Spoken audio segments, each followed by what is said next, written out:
pop music, and then I started to play jazz, and I wrote some jazz records, and then I got into ragtime, and then I got into sort of folky jam music, Bob Dylan, and then I got into Queen and Bowie and rock and roll.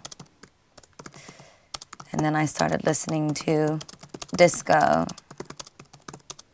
I guess you could say it was my intellectual evolution, and my love of music just began to change and form. And when I was living downtown alone, I was able to more confidently look into myself and ask that question, must I write, must I create music? And I answered, I must. And if you must create music, what is it that you have to say? Why make it at all? So I resigned myself to make the kind of music that I wanted to listen to. Not what I thought anyone wanted to hear, or what would perhaps be the most credible or notable. I just created what I wanted to listen to, what I thought was great, what I thought could be groundbreaking where I was living, which was an area where indie music was much more popular and pop music was considered to be annoying or corporate or unimportant. So I decided, in true Gaga fashion, to be revolutionary and go against the grain and make pop music in a town where there was none. Brilliant.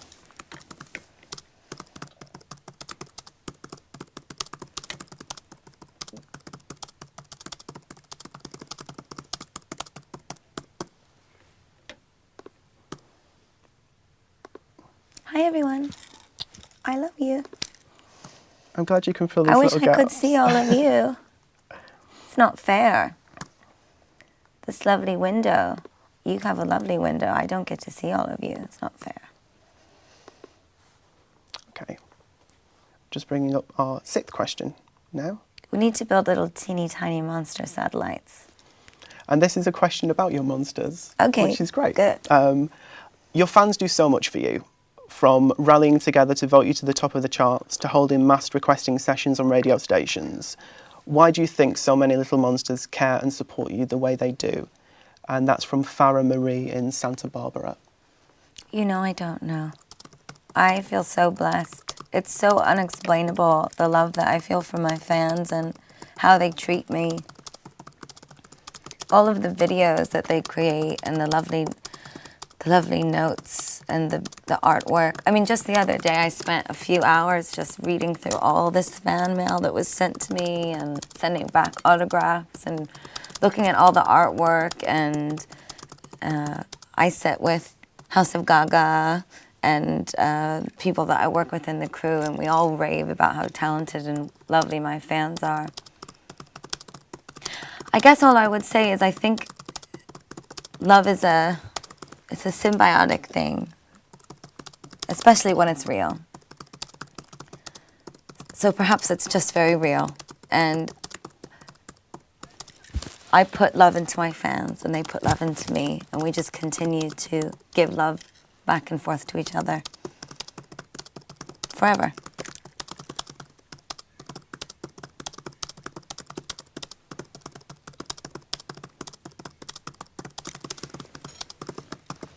Fantastic.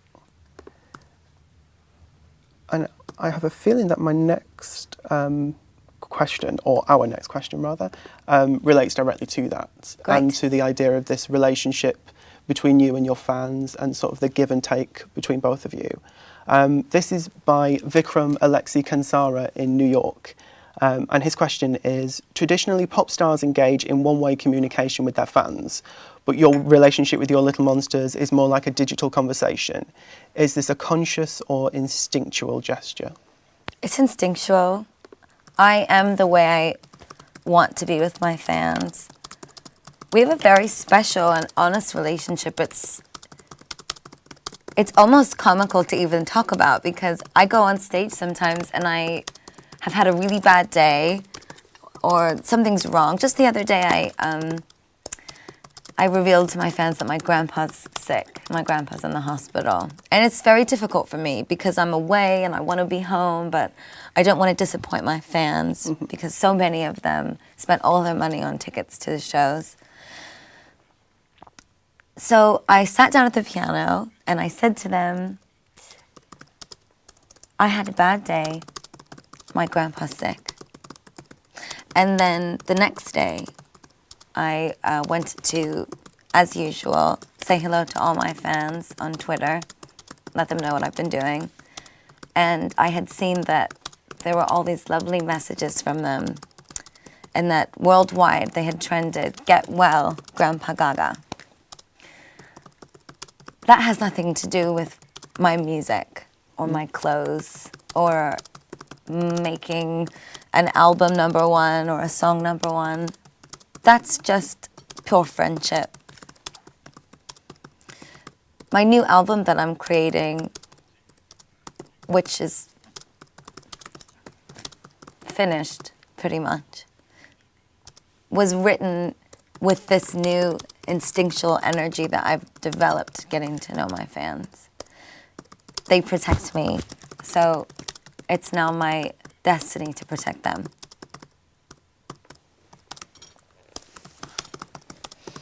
I talk too much for him to be typing. I feel terrible. No, not at all.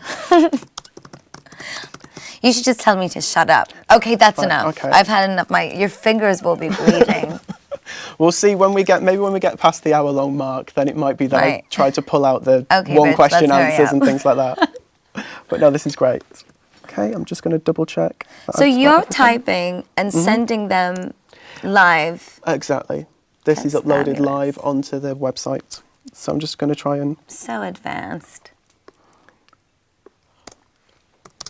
Just making sure that we've got everything down. I did want to get in the thing about your grandpa and the Twitter, because I think it's interesting how much you use Twitter as well. That idea of... Well, I actually think it's part of why, you don't have to write all of this, but part of why Twitter is so great is because, for me, you can build trust with your fans if you use it for the right reasons. People that argue on Twitter or are just using it as a celebrity networking device, it's boring and it has nothing to do with your fans or your vocational purpose. I use the internet. I've embraced the internet in a pop cultural kind of way. I think about what would a pop artist have done in the 70s or the 80s if the internet was what it is today, and they would have embraced it. Warhol would have, he would have done something beyond what I do and what we all do with the internet because, or I could liken it to what Nick Knight does with the internet, because it is so powerful, because it can reach so many people.